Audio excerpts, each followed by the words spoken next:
Inductive reasoning is the process by which our objective mind seeks to unravel the mysteries around us. Have we ever paused to consider what drives this relentless pursuit? We compare countless instances, analyzing the nuances, searching for that elusive common factor. But why? What compels us to search for connections between things that appear unrelated? The truth is, within these comparisons lies the key to understanding the principles that govern our reality.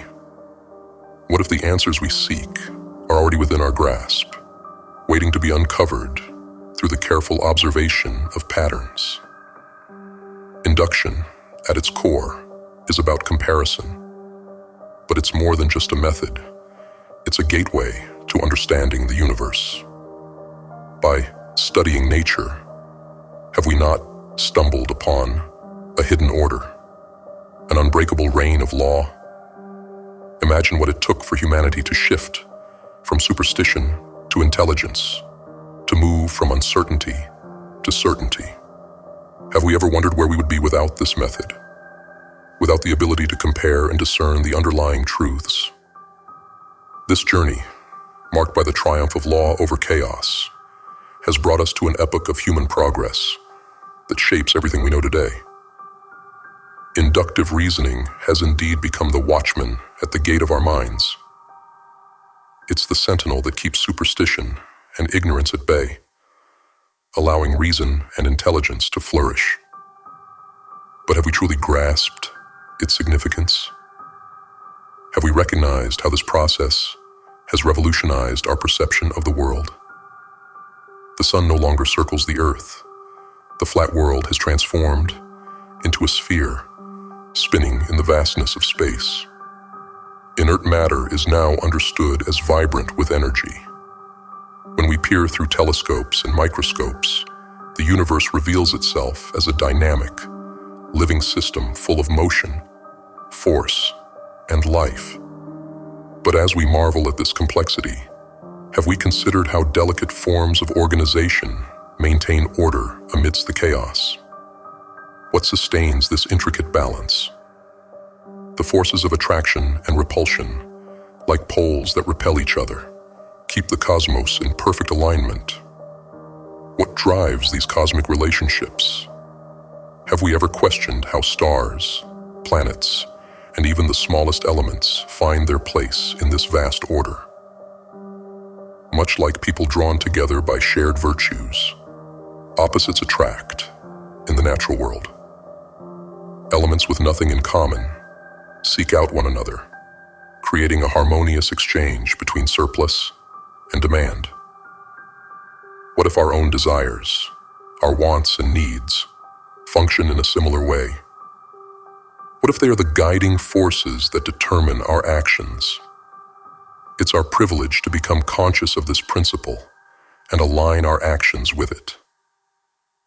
Consider Cuvier, who saw a single tooth belonging to an extinct animal and reconstructed the entire creature's body with astounding accuracy. How did he do it? He recognized the need, a want that defined the animal's existence, and his understanding bridged the gap between imagination and reality.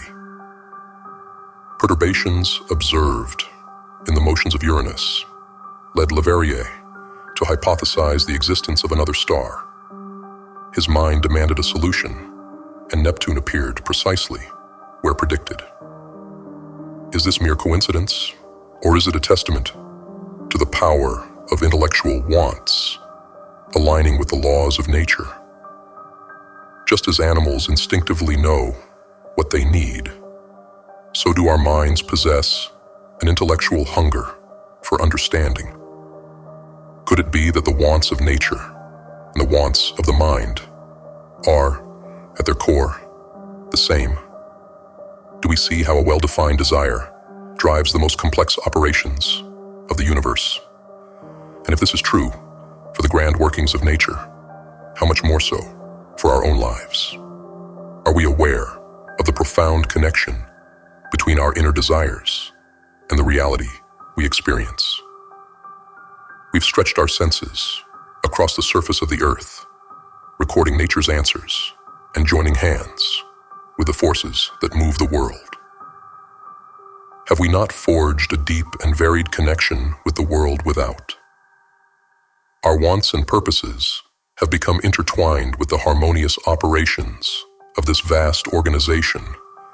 Much like a citizen's life, liberty and happiness are bound to the existence of their government. But are we truly conscious of the protection this connection offers? Just as a nation's arms protect its citizens, our alliance with superior powers in nature secures us from the annoyances of lesser forces. Are we fully leveraging this alliance, or do we allow ourselves to be overwhelmed by the distractions and challenges that life throws at us?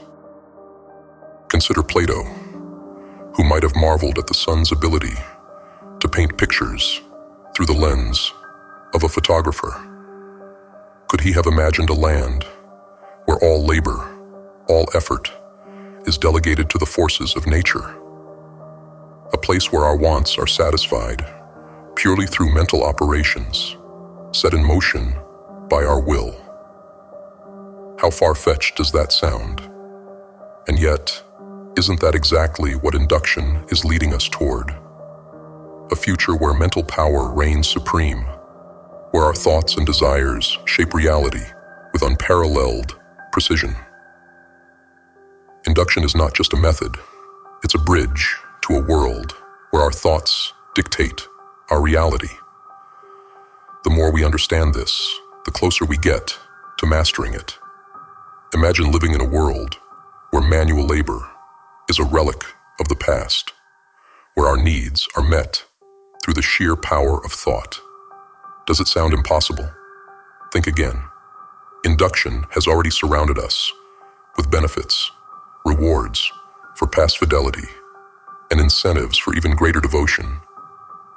Are we willing to continue on this path, to delve deeper into the mysteries of our mind's power? This method strengthens our faculties, allowing us to concentrate and find unerring solutions to individual and universal problems. But how?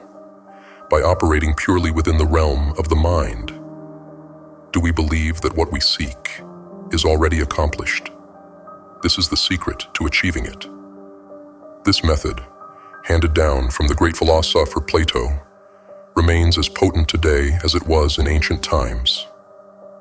Do we truly grasp the significance of this principle? This concept was elaborated by Swedenborg in his doctrine of correspondences and echoed by even greater teachers.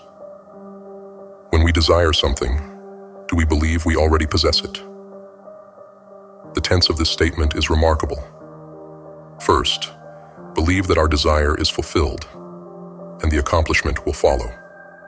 Do we fully understand the implications of this? It's a concise direction for harnessing the creative power of thought. When we impress upon the universal mind the particular thing we desire as an already existing fact, are we not operating on the plane of the absolute? Are we not planting a seed that, if left undisturbed, will inevitably grow into reality? Let's reflect on inductive reasoning once more. What do we truly understand about this process? Have we grasped its significance in comparing instances until the common factor emerges?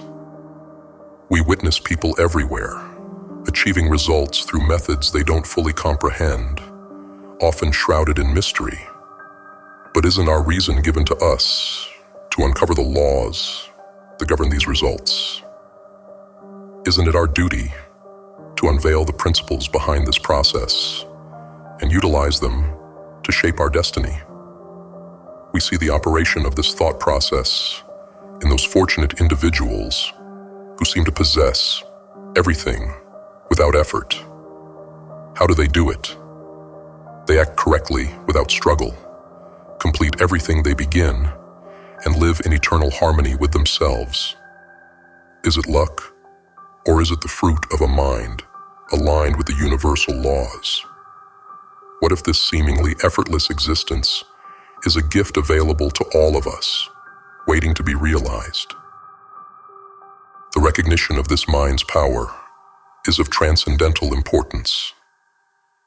Have we truly grasped that our thoughts can be utilized, directed, and made available for solving every human problem? All truth remains the same, whether it's couched in modern scientific terms or the language of ancient times. Yet do we recognize that truth's expression must evolve with each generation? New interpretations, unfamiliar perspectives are not departures from truth, but signs that truth is being understood more deeply. Are we open to these new revelations, or do we cling to outdated forms? We stand on the threshold of a new era, a time when we have learned the secrets of mastery. Are we prepared for the new social order that this knowledge will bring? The conflict between modern science and theology, the study of comparative religions, and the rise of new social movements, all these are clearing the way for this new order. Though traditional forms may be destroyed, nothing of value is lost. Are we ready to embrace this new faith, this deep consciousness of power, manifesting in the spiritual activity we see around us? The universal mind that breathes life into all things calls on us to bridge the gap between theory and practice. Have we demonstrated our understanding of the dominion we have been given? The greatest discovery of all centuries, the power of thought, has finally reached our general consciousness. How are we using this discovery? Are we tapping into the creative power of thought to shape our reality, or are we letting it slip through our fingers? Our creative power lies in our ability to form ideas, and these ideas, in turn, shape our world. They govern matter, force, and energy. Have we plunged our thoughts into the depths of our consciousness, breaking through the confines of self? When we reach the region of eternal light, where truth merges into harmony, have we recognized the source of inspiration that lies within? Wisdom begins with reason, but it reaches its highest form when illuminated by the light of understanding. Have we embraced this wisdom? Do we understand that humility is a key component, allowing us to align with the universal laws? There are countless examples of individuals who have achieved the seemingly impossible. What do they know that we don't? Is it not simply an understanding of fundamental principles and their proper application? This week, let's concentrate on a powerful quotation from the Bible. Whatsoever things ye desire, when ye pray, believe that ye receive them, and ye shall have them. Notice that there is no limitation. The only limits placed upon us are those we impose upon ourselves. Do we remember that faith is not a shadow, but a substance? The substance of things hoped for, the evidence of things not seen.